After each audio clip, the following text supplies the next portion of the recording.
It's Wednesday, July 8th. I'm Rob. I'm Will. And you're watching Political Lunch.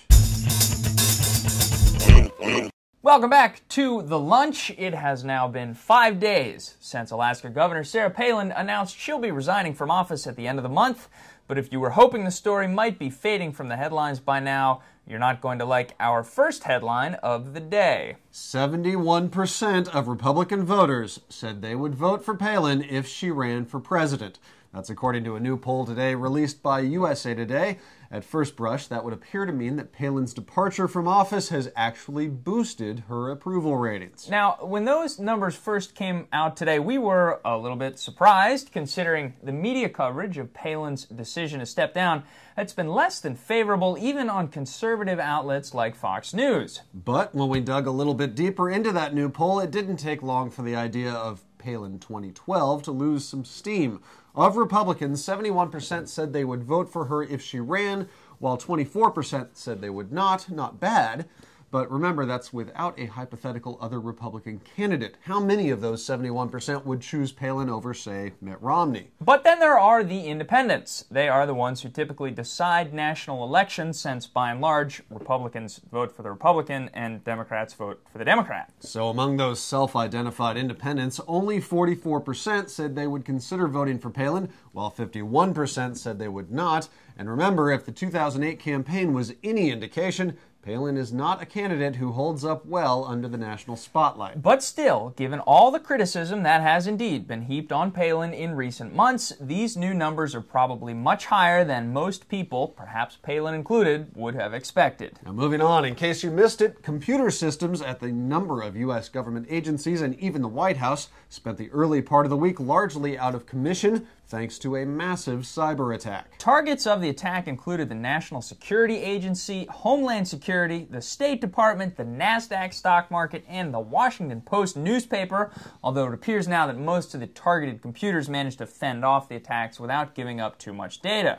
Government computers in South Korea were also targeted in the attack, and security forces there have said their data points to North Korea or even North Korean sympathizers in South Korea as the culprit. Now, attacks on federal computer networks are actually fairly common, and China frequently gets the blame, but U.S. security officials also worry about cyber attacks from, say, Al-Qaeda and terrorist groups. Now, after this most recent attack, which also brought down the Treasury computers and the Secret Service websites, well, government officials said, get this, the agencies were working with their internet service provider to resolve the problem. And if you've ever spent any time on the phone with Verizon, you can imagine just how that's going. Now, in other news, in the wake of significant instability in U.S. energy markets, the federal government said yesterday that it's considering limits on speculative trading in the oil markets. Right now, oil is at relatively low $60-some per barrel, but regulators fear that speculative trading could drive the price way up again, and that in turn would worsen the global economic downturn. Now, the Commodity Futures Trading Commission, which is in charge of futures trades, said that it's hoping to implement much tougher regulations on the oil futures market, mainly by limiting the amount of money any single trader can bet at any one time on any given commodity. Wall Street, not surprisingly, reacted negatively to that idea, saying that U.S. companies use the futures market to limit energy price risk.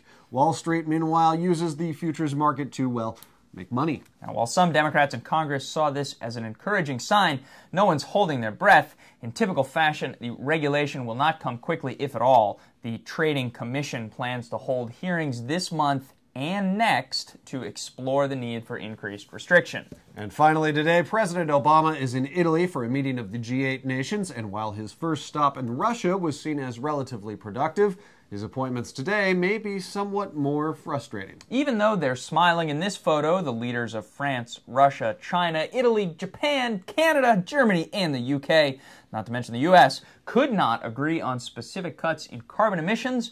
Now, the proposal would have reduced emissions by half by mid-century and by 80% in the most advanced economies. Now, those in the negotiations said that it was the developing countries who were the most reluctant to adopt the plan, even though the G8 nations had agreed to even stricter guidelines. Despite the stalemate this time around, it is the first time the U.S. has agreed to greater cuts than developing countries.